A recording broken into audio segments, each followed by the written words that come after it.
Carta do apóstolo Paulo aos Romanos, nós retornamos ao capítulo 7 da epístola de Paulo aos Romanos, e nós faremos a leitura do versículo 14 até o versículo 25. O apóstolo Paulo diz assim, olha, sobre ele mesmo, uma confissão que ele mesmo faz. Porque bem sabemos que a lei é espiritual. Eu, todavia, sou carnal, vendido à escravidão do pecado. Porque nem mesmo compreendo o meu próprio modo de agir, pois não faço o que prefiro, e sim o que detesto. Ora, se faço o que não quero, consinto com a lei, que é boa. Neste caso, quem faz isto já não sou eu, mas o pecado que habita em mim. Porque eu sei que em mim, isto é, na minha carne, não habita bem nenhum, pois o querer o bem está em mim, não, porém, o efetuá-lo. Porque não faço o bem que prefiro, mas o mal que não quero, esse faço.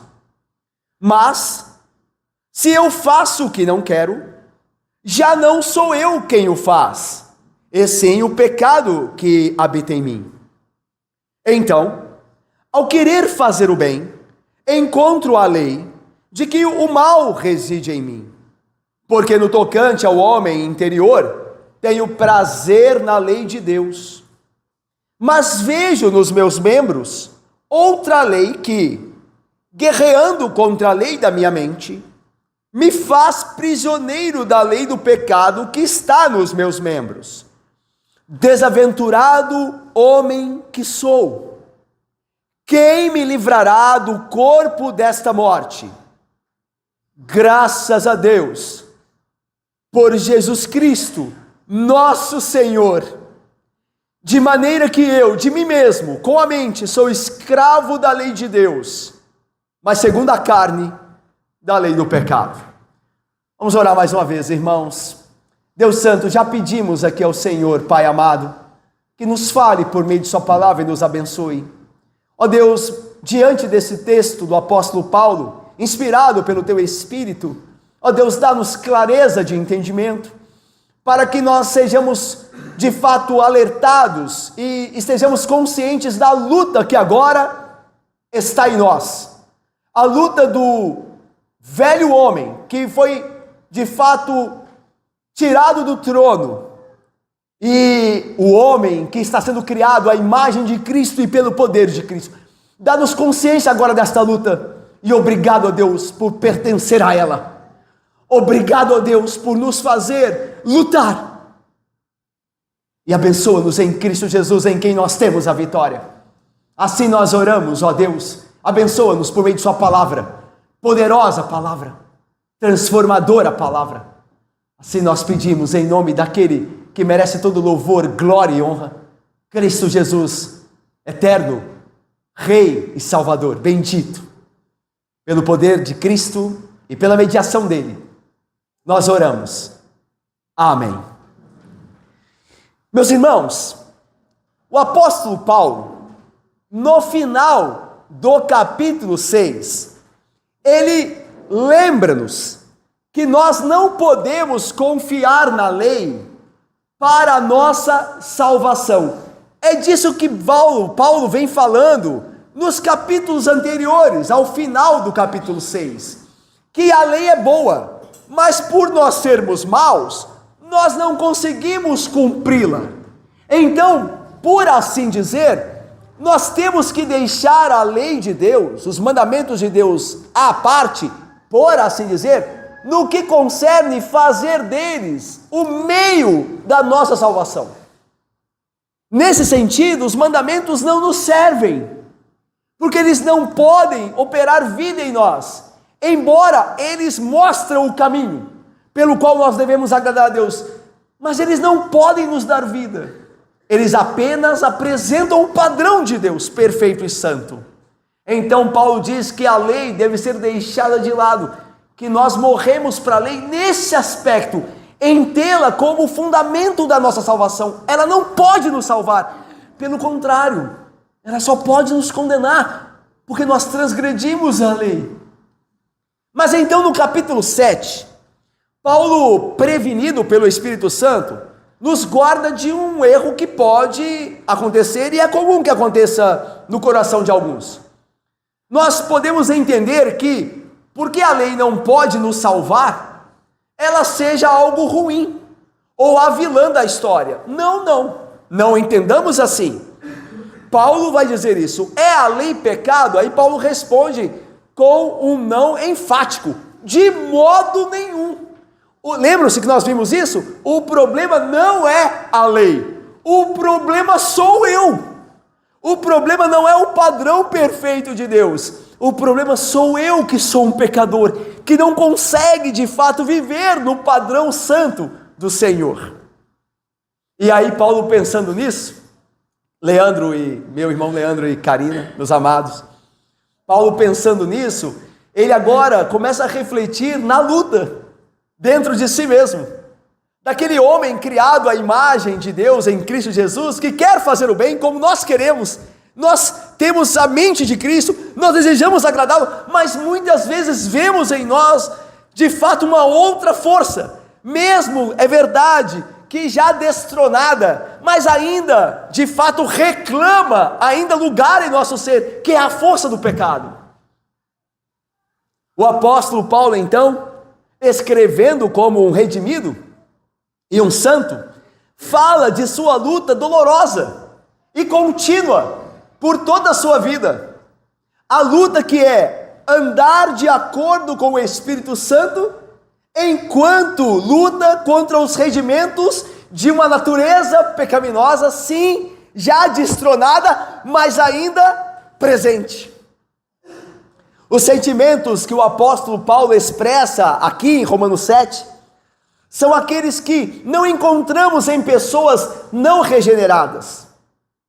Pessoas não regeneradas não têm esses sentimentos para com a lei de Deus, eles não amam a lei de Deus, eles não desejam cumpri-la, eles não buscam agradar a Deus. Esses sentimentos que Paulo, de fato, pela graça, possui, são os sentimentos do amor pela lei e o desejo grande de agradar a Deus.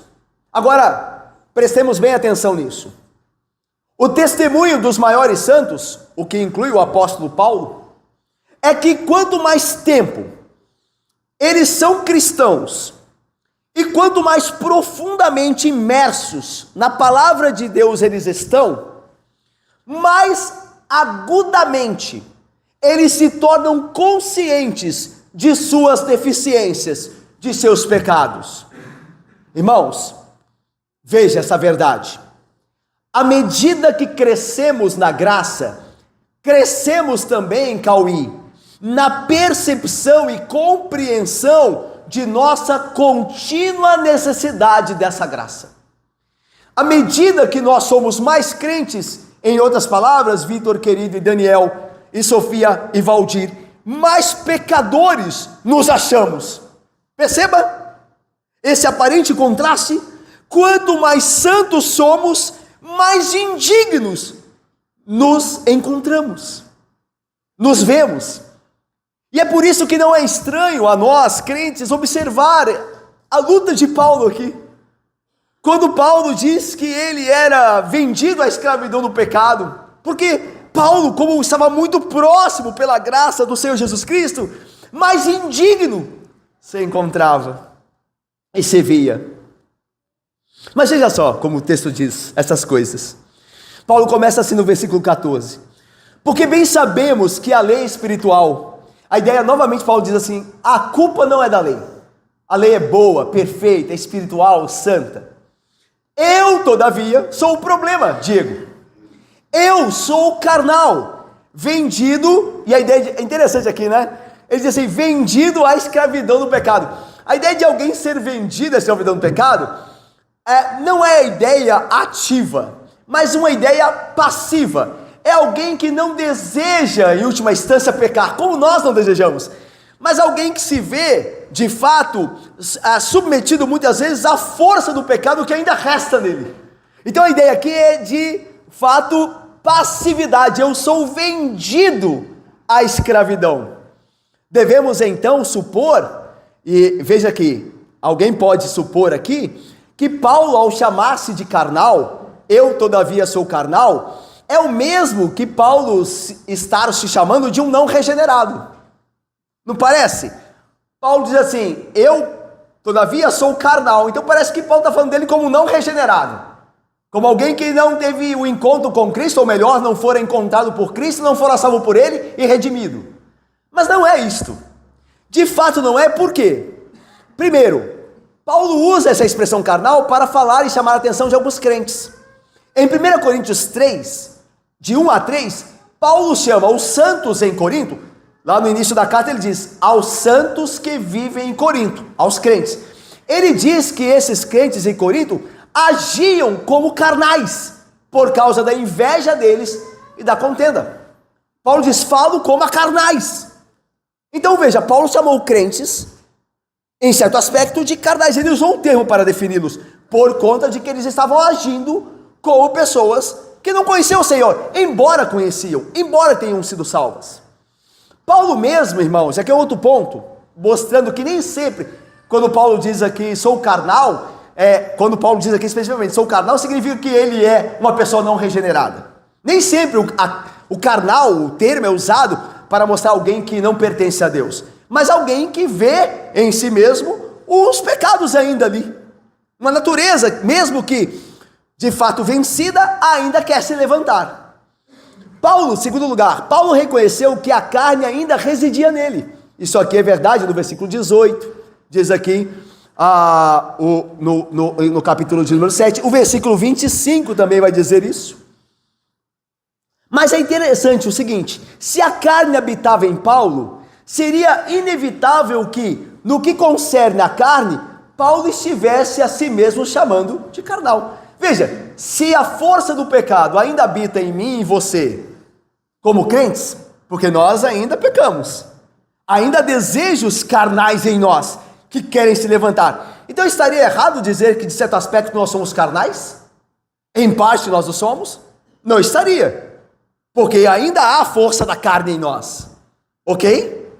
Terceiro, Paulo também ordenou aos colossenses que fizessem morrer a natureza terrena deles. E qual era a natureza terrena deles? Veja se não parece a natureza pecaminosa que ainda restava neles. Olha o que Paulo diz, fazei pois morrer a vossa natureza terrena, prostituição, impureza, paixão lasciva, paixão sexual descontrolada, desejo maligno e avareza, que é a idolatria. Isso não poderia ser chamado de os desejos da carne? Não poderia ser chamado de desejos pecaminosos? Como aqui é chamado de natureza terrena? Mas Paulo diz, fazei morrer. Então significa que ainda estavam neles. Portanto, irmãos, Paulo falar que era carnal, não era incoerente com o fato de, mesmo ele sendo um homem regenerado, ainda a carne permanecia nele, mesmo sendo destronada, mesmo não sendo o novo homem em Cristo definido, mas ainda aquela natureza resistia em morrer. E por isso Paulo diz, ainda há carne em mim, ainda nesse aspecto sou carnal. Lutero disse assim, o reformador, ele comentando esse texto, Paulo, sabe que é carnal, e por isso está insatisfeito consigo mesmo. Na verdade, continua Lutero, ele se odeia, e ao mesmo tempo louva a lei de Deus, que ele reconhece ser espiritual.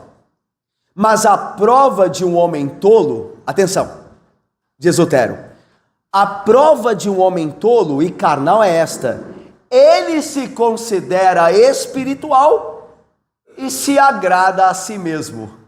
É o contrário. O homem espiritual verdadeiramente, ele se reconhece um pecador e procura agradar a Deus. O homem carnal de verdade é o contrário. O homem em que o pecado governa é o contrário. Ele se considera espiritual, mas procura agradar-se a si mesmo. Então a prova de que Paulo fala como um crente aqui, é que ele entende as coisas como são. Porque um ímpio não pode entender. O ímpio não tem prazer na lei, o ímpio se vê como alguém justo, como alguém que merece o céu, como alguém que vai para o céu pelas suas boas obras. Enquanto reconhece isso, procura, dona Lourdes, querida minha irmã, agradar-se a si mesmo. Já o crente, os santos, reconhecem-se como se de fato são pecadores e procuram e desejam, como Paulo, e lutam para agradar a Deus. Por isso, vendo assim, não entendamos aqui quando Paulo diz que sou carnal, é que ele não era um redimido, que ele não era um salvo ou um santo de Deus. Significa que ele estava, de fato, lutando contra o resto da carne que habita nele. E ele não passava por cima desta realidade, embora um santo era um crente verdadeiro. Mas continuemos, Paulo ainda vai falar mais sobre essa realidade nele. Olha como ele está em tensão aqui. Ele vai dizer assim, versículo 15, vamos ler juntos? Porque nem mesmo compreendo...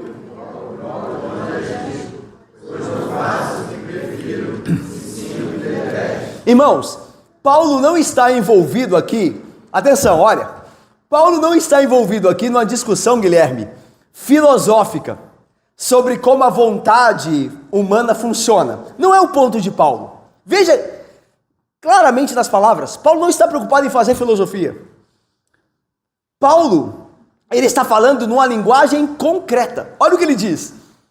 Nem mesmo eu compreendo o meu modo de agir, porque eu me vejo fazendo o que detesto, e não o que prefiro. É algo muito real. É o que acontece, Sanira, conosco. Muitas vezes nos pegamos fazendo aquilo que não desejávamos fazer, mas pela força do pecado, pelo velho homem que em nós habita, fazemos, nos encontramos fazendo. Então veja, Paulo não é filosófico aqui. Embora, obviamente, o apóstolo, pela graça de Deus, era dotado também de inteligência e conhecimento para sê-lo, se quisesse. Mas Paulo não se importa com isso. Ele quer ir à prática, ele quer algo concreto. Ele está falando não só da luta dele, mas da nossa. Paulo está falando em linguagem concreta, diante da qual todos nós podemos nos identificar. Ricardo, Juscelene, Natália querida, Mira, Débora. Não é verdade o que Paulo disse? E também, de outra forma, ratifica o que ele está dizendo aqui? Lá em Gálatas 5,17, Paulo diz assim: porque a carne milita contra o espírito, e o espírito contra a carne, porque são opostos entre si, para que não façais o que porventura seja do vosso querer. É outra forma, em Gálatas, de falar a mesma coisa aqui. Por que é que eu faço o que detesto, me encontro fazendo o que detesto, e o que eu quero fazer tenho tanta dificuldade? Porque há uma carne que luta contra o espírito dentro de mim. Há uma luta, uma batalha, desde que me tornei um crente. O apóstolo, então, desejava de todo o coração fazer a vontade de Deus, mas via-se perplexo quando na prática, muitas vezes, fazia o que era contrário a essa vontade. Mas Paulo continua, versículo 16, veja como ele conclui: ora, se faço o que não quero, consinto com a lei que é boa. A ideia é a seguinte: se eu estou vendo o pecado em mim, o velho homem em mim fazendo algo, e eu lamento, eu me arrependo por isso, então é de se concluir que o amor pela lei está em mim, e que a lei é boa de fato, porque o pecado é detestável.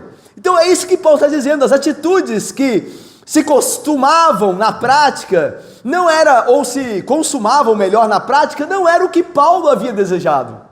Ainda que o apóstolo muito se lamentasse em sua condição, mas ele reconhecia, não é verdadeiro. Veja se não é verdade com você. Se você é um crente verdadeiro, se a graça te alcançou, você peca e eu também. Graças a Deus, quanto mais tempo passa, menos pecamos, e assim tem que ser. Mas somos aperfeiçoados pelo poder de Cristo em nós. Mas ainda pecamos, e pecaremos até o fim, cada vez menos, porque Cristo nos conduz sempre em triunfo. Mas veja, nós pecamos ainda, e não é assim que você se sente como um crente? Você diz: olha, o que eu faço, eu não quero, logo, eu estou de acordo com a lei. A minha mente, o meu coração, de fato, estão submetidos à lei. Eu concordo comigo mesmo que a lei é boa. O que deveria ser feito é um mandamento. Eu não deveria cobiçar, mas eu me pego cobiçando muitas vezes. Eu não deveria mentir, mas é verdade, eu tropeço e minto. Mas então assim, eu de fato estou consciente de que a lei é algo bom. E de que, de certa forma, eu estou submetido a ela. Paulo se consolava, atenção, aqui é importante isso. Paulo se consolava no fato de endossar com toda a sua alma, tanto a lei, quanto a lealdade para com ela. É a ideia assim, eu sou um pecador, eu peco, mas eu amo a lei. Deus sabe disso. Eu amo a lei. E quero viver nela, para o agrado de Deus. Você quer bendito? Deixa eu lhes falar. Antes de ter nascido de novo, nós tínhamos apenas um princípio, o da carne. Quando eu e você não éramos crentes, não havíamos sido encontrados por Cristo Jesus, nós tínhamos apenas um princípio em nós: agradar os desejos da carne. Fazer os desejos da carne, viver em pecado. Este era o princípio que reinava em nós, como reina naquelas pessoas que não foram regeneradas. Nós andávamos antes de Cristo despreocupados e alegres, submetendo-nos com prazer às tentações de Satanás. Muitas vezes sequer nós sabíamos que existia um Satanás. Como as pessoas do mundo zombam quando se fala de um Satanás. Sequer imaginam que exista um. E sob o poder deles, acham estar servindo a Deus. Acham que são religiosos, quando na verdade estão sob o domínio de Satanás. Isso mostra o princípio que os governava. Eles eram incapazes de ver o domínio que estava sobre eles, quanto mais perceber os seus atos. Mas uma vez que o Espírito Santo, Arthur querido, Marcel, uma vez que o Espírito Santo vem com o seu poder trabalhar em nós, aí então ele nos ressuscita daquela morte espiritual. Ele nos liberta do governo do pecado, não do pecado ainda, mas do governo tirânico do pecado. E agora faz com que haja uma batalha entre dois homens em nós. Um novo homem que está sendo criado, que é nossa identidade em Cristo, é aquilo que prevalecerá, e um velho homem que foi destronado, sim, poderosamente, mas ainda grita, como Atalia. Lembram-se de Atalia? Quando Joás foi colocado no trono, ela apareceu: traição, traição. Este é o pecado, que mesmo destronado, ainda grita, ainda faz ruído. E é isso que Paulo está dizendo, Daniel, aqui, Edmila.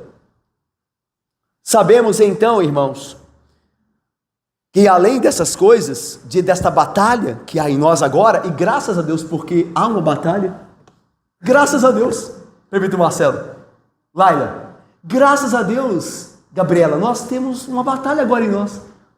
Pior seria se nós vivêssemos tranquilos em pecado. Mas agora algo dentro de nós nos incomoda.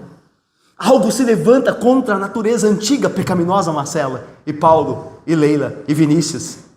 Isso é uma graça de Deus. Estar na luta é em si uma graça de Deus. Bem-aventurados os que lutam dessa forma. Mas saibamos que a carne, como vocês já perceberam, depois que foram por Cristo convertidos, a carne não morre instantaneamente. A vida se torna complicada agora porque estamos envolvidos numa guerra que penetra o mais profundo de nossa alma e durará até a glorificação no céu ou na vinda de Jesus Cristo. Essa é uma experiência universal entre todos os cristãos, e é sobre isso que Paulo está falando. Então veja, antes de você ser um cristão, você não era incomodado, você não estava em luta nenhuma. Mas agora Paulo está, porque ele foi convertido, a graça o alcançou, e agora a realidade dele mudou. Agora ele está numa batalha, ele está esmurrando o seu próprio corpo, ou o corpo do pecado, a fim de prevalecer pelo poder de Cristo sobre a sua antiga natureza. E assim todo crente. Eu me lembro uma vez que uma moça veio à igreja, ela tinha sua família, mas ela não era de uma família crente, ela também não era crente. E ela começou a frequentar a igreja. E ela, no princípio, estava animada. E ela disse, depois de alguns meses, assim: está muito difícil ser crente. Eu vou confessar que antes era bem mais fácil. E agora lá em casa, tudo é mais difícil. Mas é claro que é, disse eu a ela. E tem que ser. Porque antes de você vir a Cristo, você estava em paz com os seus pecados. E com os pecados daqueles ao seu redor. Mas agora, você pertence a Cristo. E agora você se incomoda com os seus pecados e com os pecados que estão ao seu redor. Então é claro que as coisas seriam, desta forma, nesse sentido, mais difíceis. Entenda? Entenda? Vir a Cristo por esse prisma dificulta as coisas que antes no pecado eram fáceis. Você não tinha que lutar, por exemplo, para guardar o dia do Senhor. Você fazia no domingo o que você queria. Mas agora você tem que lutar contra a sua própria carne, que quer ver a televisão, o jogo, ao invés de ler a Bíblia, a qual você tem pouco tempo de ler durante a semana. E no dia do Senhor, que era para isso, você é tentado a ver outra coisa. Isso é uma batalha. E ela é verdadeira. Incômoda de fato. Mas é uma santa batalha. E bem-aventurados os que são aqueles envolvidos nela. Perceba. É verdade, seria muito mais tranquilo da outra forma. Mas você seria condenado no inferno. Largo e espaçoso é o caminho que conduz para a perdição. E são muitos que adentram por ele. Apertado e estreito é o caminho que conduz à vida. São poucos que acertam por ele, porque são poucos que se dispõem pela graça à batalha.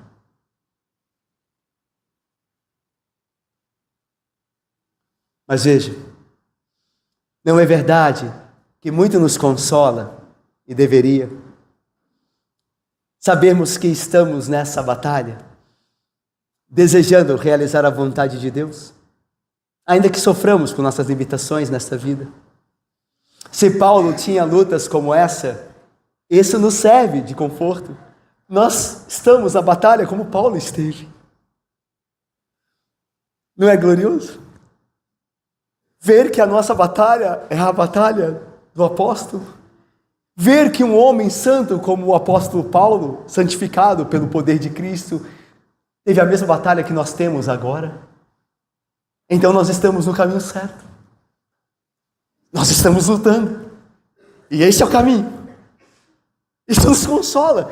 No meio dos nossos fracassos, no meio de nossas quedas, nós estamos lutando. E Deus o sabe. Nós estamos lutando. E Cristo nos fortalece. Isso não deve levar a nenhum de nós a ser conivente com o pecado. Então quer dizer que é uma luta? Então quer dizer que o pecado está em nós? Então é algo natural. Não. Não deve te levar por esse caminho. Deus o livre desse caminho. Mas a ideia aqui é que você deve saber que é uma luta, mas que você é mais do que vencedor em Cristo Jesus. Que a sua carne, dia após dia, será cada vez mais submetida ao governo de Cristo. E por fim, Cristo vencerá em você. Então essa verdade bíblica não deve nos fazer lenientes. Não deve nos fazer acomodados. Então é uma guerra mesmo, todo mundo luta, então eu também luto, então vamos ficar aqui. Não. Veja o que Paulo diz. Assim corro também. Não sem meta. Eu sei que ainda há muito pecado em mim, mas eu continuo correndo rumo ao alvo da suprema vocação em Cristo Jesus. Irmãos, sabermos que nenhum de nós, nesta vida, alcançará a linha de chegada, no sentido de perfeição, não significa que não devamos correr. É verdade que a linha de chegada só será encontrada no dia de Cristo, mas isso não quer dizer que nós não devamos agora correr, porque se não corremos, não chegaremos. Entendamos essas coisas como devem ser entendidas, e não como oportunidade para o pecado. Que Deus nos livre disso. Mas continuemos. Versículo 17 e 18, Paulo diz assim: nesse caso, quando eu faço o que não quero, e sim o que detesto, quem faz isso já não sou eu, mas o pecado que habita em mim.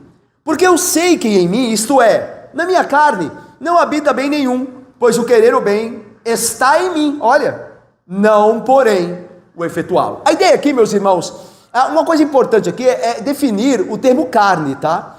Paulo não está falando do corpo, a carne como corpo, como se o nosso corpo fosse mal, um dualismo, a nossa alma é boa e o nosso corpo é mau, então a nossa alma é pura, só tem sentimentos puros, mas o nosso corpo é terrível, eu me pego para uma coisa errada, eu não quero fazer, então meu corpo é minha mão a fazendo, eu estou aqui, não é, nós nascemos em pecados debaixo da ira de Deus. Tanto a nossa alma é corrompida antes de Cristo, quanto o nosso corpo obedece a uma alma corrompida. Esse não é o ponto de Paulo. Paulo está usando a carne não como corpo físico, mas a carne como aquele princípio do pecado que está em nós, desde a queda, com o qual agora, pela graça de Cristo, nós lutamos. Mas esse é o sentido de carne aqui. Porque veja, Deus nos criou, corpo e alma. E Deus não viu que o corpo era mau. Deus viu que era tudo muito bom. Então o problema não está no corpo. Não entenda a carne aqui, nesse texto de Paulo, como carne e corpo físico. Mas a ideia de como o princípio do pecado que ainda resiste em nós. Essa é a ideia. Aquele princípio do pecado que quer viver agora contra a vontade de Deus e aproveitar o mundo caído. Essa é a ideia. Então Paulo diz, nesse caso, como eu faço o que não quero e o que eu quero eu tenho dificuldade de fazer, nesse caso quem faz isso não sou eu. A ideia é a seguinte, não é um novo eu, a ideia é que há um novo homem em mim.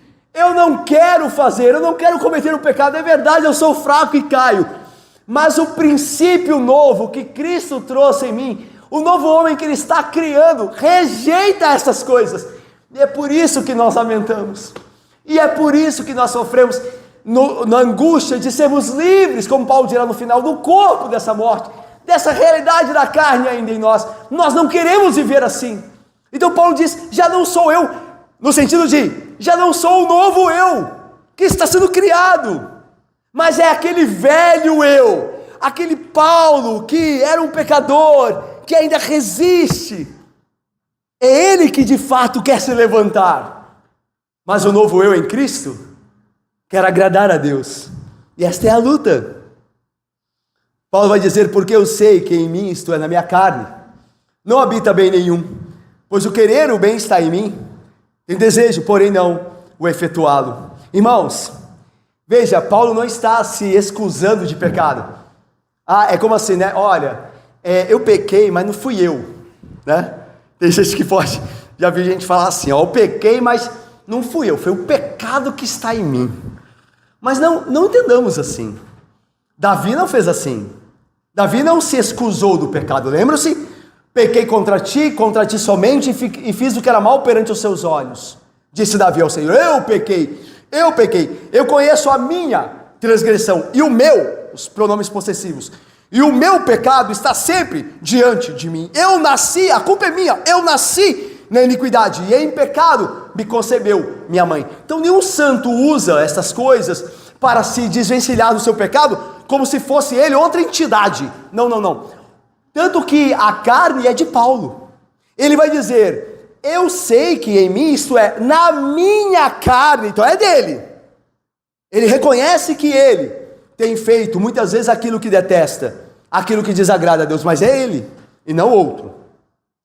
Então, meus irmãos, veja só, o versículo que lemos, não pode ser interpretado como uma alegação de responsabilidade pelo pecado que habitava nele, em Paulo, ou o pecado cometido por ele. A carne ainda é de Paulo, aquela natureza caída ainda está em Paulo, e Paulo é responsável pelo que faz através dela. Aqui Paulo está expressando de fato a sua luta, sem fugir de sua responsabilidade. Como nós vimos, Davi não procurou se desviar-se da culpa. Salmo 51. Que ninguém então tente justificar o seu pecado, dizendo, é o pecado em mim, eu mesmo tenho culpa, mas foi o pecado que me levou. O pecado é seu, irmão, é meu e seu, minha irmã. E se nós não nos arrependermos dele, não lutarmos contra ele, nós responderemos por ele. Não se engane, não se engane. Paulo não quer conduzir você à leniência com relação ao pecado. Ele não quer fazer isso.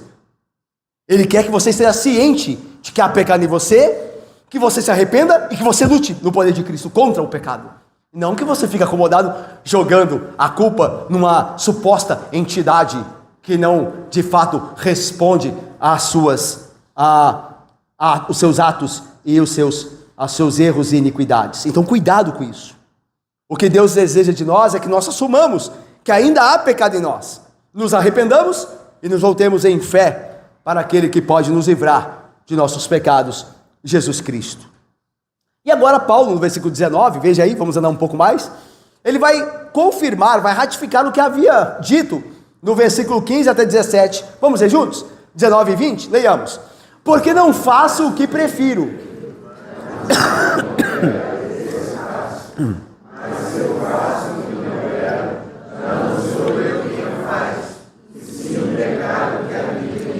Irmãos, qualquer pessoa que tenha o desejo de fazer o bem está ciente dessa luta. Olha, veja só, nunca sabemos o quão difícil é parar de pecar até que tentemos. C.S. Lewis diz assim, abre aspas, ninguém sabe o quão mal é até que tenha tentado ser bom. Ninguém sabe quanto mal é até que tenha tentado ser bom. Por isso, veja, nunca sabemos quão difícil é parar de pecar até tentar. Tem que se tentar para saber. Se eu não quero, Jonatas, tentar parar de pecar, a luta nunca será tensa, a batalha nunca será tensa. Mas se eu estou disposto pelo poder de Cristo a parar com o pecado, então eu vou sentir a força dele. Você conhece a força do pecado? Homens mais santos que eu e você caíram por causa dela. Eu desejaria que você conhecesse a força do pecado que há em você. Porque ela te destruiria facilmente. Não negue o pecado em você. Conheça o seu pecado. Conheça o seu pecado. Como o salmista diz. Eu nasci em pecado. Eu sei quem eu sou. E eu preciso do Senhor. Senão eu destruirei a mim mesmo. Ninguém sabe e ninguém conhece a força do pecado até que tenha tentado resisti-la. Mas Dândaro, nós vimos que Paulo diz que se ele faz o que não quer, já não é o novo homem dele que faz, porque é um novo homem nele. Mas o velho homem, que ainda é o homem do pecado, que habita nele, é quem faz o que ele não deseja e o que desagrada a Deus. Olha o que a Confissão de Fé de Westminster fala sobre isso. Como se expressa da maneira correta biblicamente. Diz assim no capítulo sobre santificação. A santificação é no homem todo, porém imperfeita nesta vida. Ainda persistem no homem, em todas as partes dele, restos de corrupção. E daí nasce desses restos, dessa carne que ainda habita nele, daí nasce uma guerra contínua e irreconciliável. A carne lutando contra o espírito e o espírito contra a carne. A expressão da confissão de fé, eu gosto muito, é uma guerra contínua e irreconciliável. Ou a carne destrói o espírito, ou o espírito destrói a carne. Mas não há reconciliação. São vizinhos que não se dão. A carne e o espírito dentro de nós jamais se darão. Por isso, Pedro disse assim: amados, exorto-vos como peregrinos e forasteiros que sois, a vos absterdes das paixões carnais, que fazem guerra contra a alma. Não era só Paulo que cria assim, Pedro também. E Pedro disse que na vida do crente há uma guerra da carne contra o espírito. E é bom que nós estejamos cientes dela, Roberto querido. Irmãos, Alan querido, eu penso aqui numa aplicação que deveras acho importante. Irmãos, nós devemos ser pacientes e longânimos com os nossos irmãos que, assim como nós, lutam contra a carne. Às vezes, o que não é uma luta para nós, em algum aspecto, o é para nossos irmãos, e vice-versa. Veja, Paulo tinha dificuldades. Ele estava numa batalha. Nós todos estamos. Mas às vezes, em certo aspecto, você já venceu um certo pecado.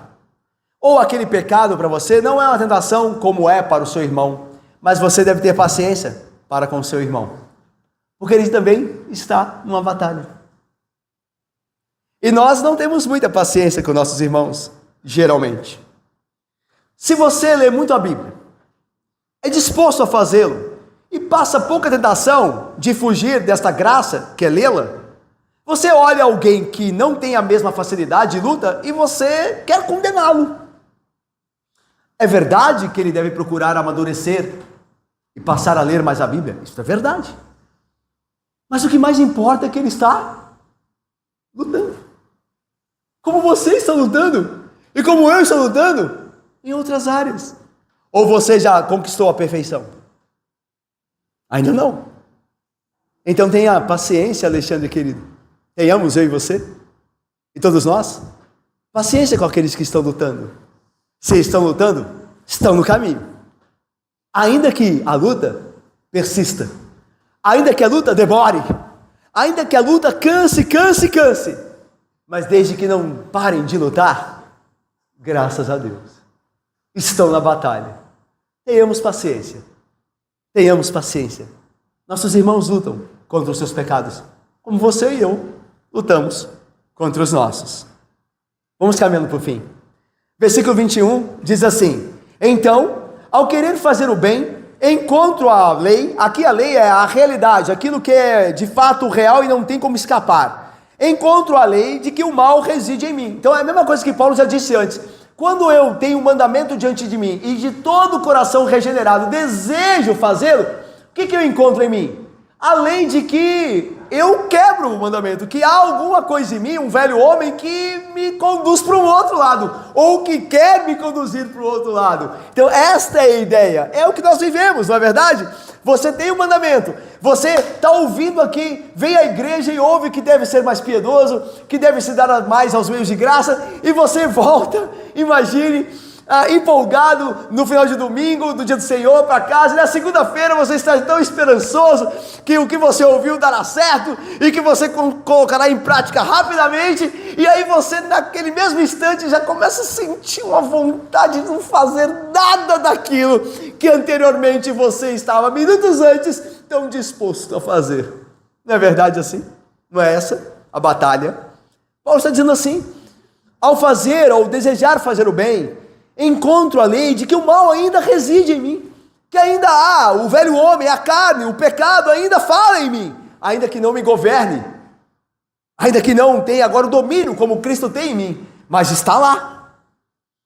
John MacArthur tem uma expressão sobre a permanência da carne no crente que eu acho magnífica. Eu acho magnífica. Ele vai dizer que a força do pecado em nós, ainda que regenerados, é como o corpo de alguém que morrera, que não tem mais vida, não tem mais poder, mas você ainda sente a sua presença. Eu acho essa ilustração magnífica para entender como é que o pecado ainda habita em nós. Ele não tem a força, ele não é viril, ele não tem um governo. Cristo tem em nós e está nos transformando pelo poder dele, à sua imagem e semelhança. Mas ao mesmo tempo, o homem do pecado, o velho homem que está sendo morto, ainda cheira mal. Você ainda sente a presença dele, não é? Muitas vezes ele quer reivindicar o seu antigo lugar. Muitas vezes ele quer se levantar. Quando um irmão não te trata tudo muito bem, quando o seu pai te proíbe de fazer uma coisa, o seu velho eu quer se levantar. É o cheiro daquele homem que está morrendo, mas ainda se faz presente. Você sente ele lá. Ele não tem mais força para te governar, graças a Deus, mas ele está lá e você o sente e ele quer voltar à vida. Essa é uma realidade dos crentes. Mas Paulo vai deixar bem claro que apesar dessa luta, ele é uma nova criatura. Olha o que ele diz, versículo 22, vamos ler juntos? Leiamos, bem alto. Porque no tocante do homem interior, tenho prazer. Veja, meus irmãos, esse versículo, ele é uma pá de cal para estabelecer de fato que Paulo falava como regenerado dessa luta. Sabe por quê? Que ímpio poderia ter prazer na lei de Deus? Veja o que o Salmo 1 diz. Bem-aventurado o homem que não anda no conselho dos ímpios, não se detém no caminho dos pecadores, nem se assenta na roda dos escarnecedores. Antes, o seu prazer está na lei do Senhor. Só um crente pode dizer: tenho prazer na lei do Senhor. Quanto ao meu homem interior, aquele homem que é o homem que está sendo criado em Cristo Jesus, aquele homem que me define, aquele homem que está no profundo do meu ser, aquela nova criatura, quanto a ele, esse princípio de vida que vencerá pelo poder de Cristo, tenho prazer na lei de Deus. Salmo 1 continua: os ímpios, porém, não são assim como o justo que tem prazer na lei de Deus. Eles não têm. Quando Paulo diz: eu tenho prazer na lei de Deus, ele está dizendo: eu sou um homem regenerado. E que bênção do Espírito Santo ter inspirado o apóstolo Paulo e tê-lo conduzido nessa experiência toda em colocar isso, porque nós nos identificamos com ele. Nós também amamos a lei de Deus, nós a temos como verdade. É verdade que muitas vezes não obedecemos como deveríamos, mas Cristo, como Paulo dirá, é por nós. Mas é verdade, eu peco sim, eu faço o que não quero, mas eu tenho, e Deus sabe. O que me consola é isso, irmãos: Deus sabe que eu amo a sua lei. Deus sabe. Lembra do salmo que nós lemos, Salmo 6? Verso 8 diz assim: Davi, apartai-vos de mim todos os que praticais a iniquidade. Agora veja isso. Porque o Senhor ouviu a voz do meu choro. O choro fala alguma coisa? Fala. Choro pode falar muito, sem dizer uma única palavra. Não é bem dito isso? O Senhor conhece o meu coração. Mesmo que eu não diga nada, mesmo que eu só chore, o Senhor sabe que eu sou sincero. O Senhor ouviu a voz do meu choro.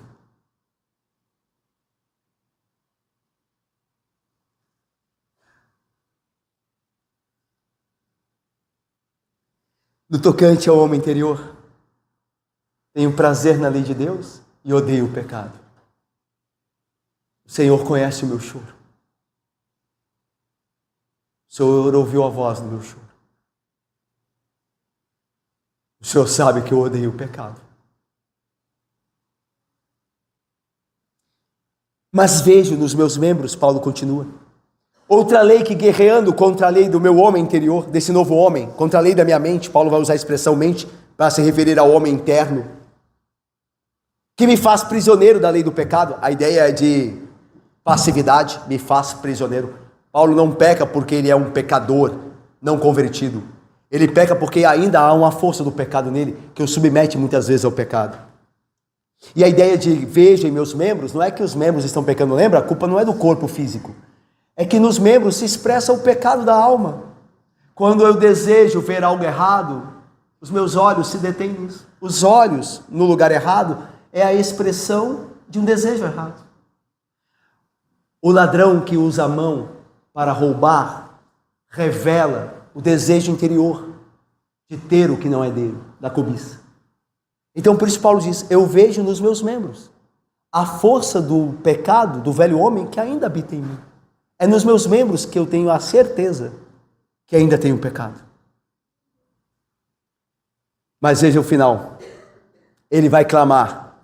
Ele vai, através do seu senso de miséria, clamar. Desaventurado, versículo 24. Homem que sou, quem me livrará do corpo desta morte? Irmão, só um crente poderia clamar assim. O Birajara. Desaventurado, homem que sou. Lembra de Isaías? Quando viu a glória do Senhor?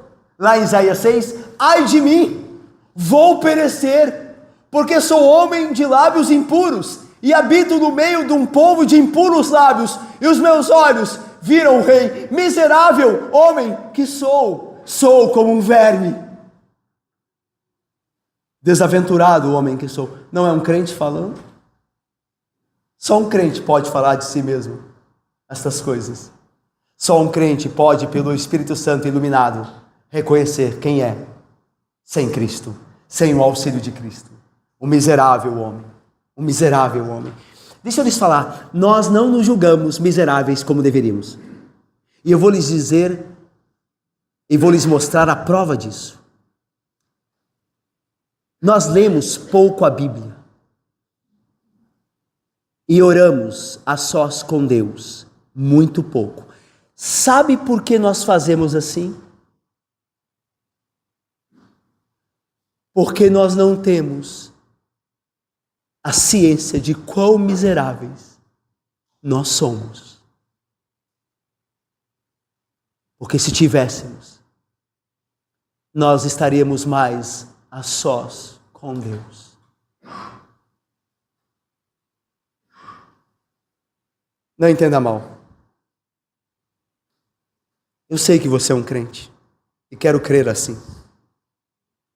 Mas uma coisa eu digo, na minha própria experiência, eu e você provavelmente entendemos pouco da nossa miséria. E por isso nós vamos pouco a Deus. E por isso nós estamos sempre pouco diante dele. Porque nós não nos entendemos tão miseráveis como nós somos.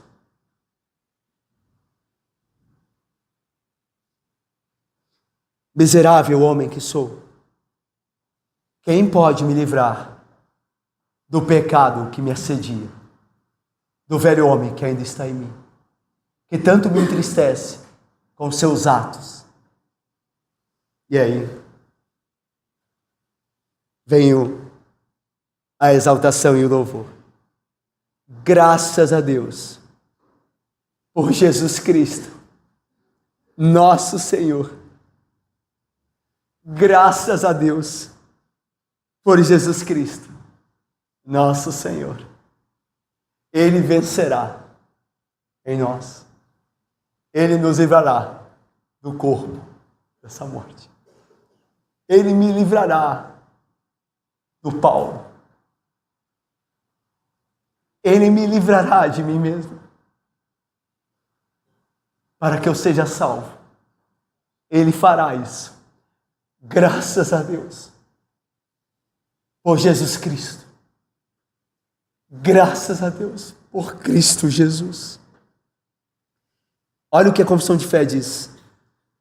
Nesta guerra do espírito contra a carne, embora prevaleçam por algum tempo as corrupções que ficam, contudo, pelo contínuo socorro da eficácia do santificador Espírito de Cristo, a parte regenerada do homem novo vence.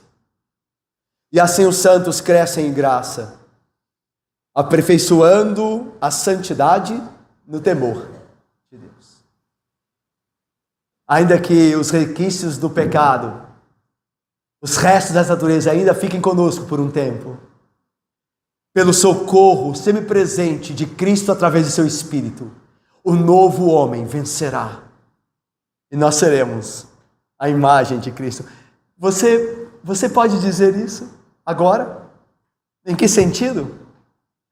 Eu não sou mais o homem que eu era. Eu ainda sou um pecador. Mas eu não era. Eu não sou melhor como aquele pecador antes. Cristo tem me socorrido. E se ainda eu não consegui me livrar dos meus pecados, de todos eles, eu os odeio mais do que eu odiava antes. E eu tenho a consciência da presença do Deus Santo comigo mais do que tinha antes. Deus tem me socorrido na minha miséria.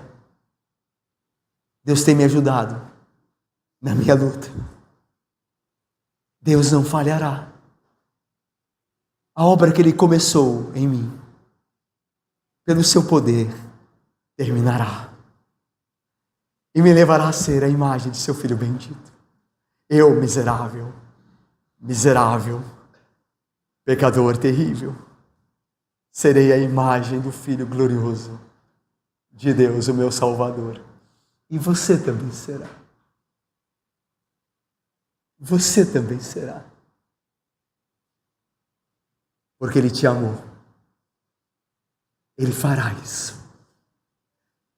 Ele vencerá o seu pecado. Ele destruirá o corpo da morte.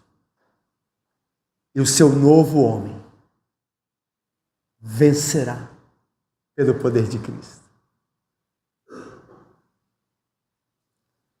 Irmãos, eu termino. A batalha então é contínua. Mas o apóstolo, sustentado nessa luta, regozijou-se e louvou a Deus por Jesus Cristo, que venceu e vencerá. E por fim, não só deu a Paulo a libertação completa, porque agora a alma de Paulo, o apóstolo, está santificada no céu, contemplando a glória de seu Salvador, enquanto o corpo de Paulo repousa seguro, esperando a ressurreição dos mortos. Mas Paulo teve a mesma batalha, e graças a Jesus Cristo, a quem ele amou e adorou, teve o fim bendito dos santos. É por isso que, como ele, nós devemos dizer que mesmo a batalha sendo dura e contínua e irreconciliável, nós podemos, como Paulo, dizer: estou plenamente certo que aquele que começou boa obra em vós há de completá-la até o dia de Cristo Jesus. Amém.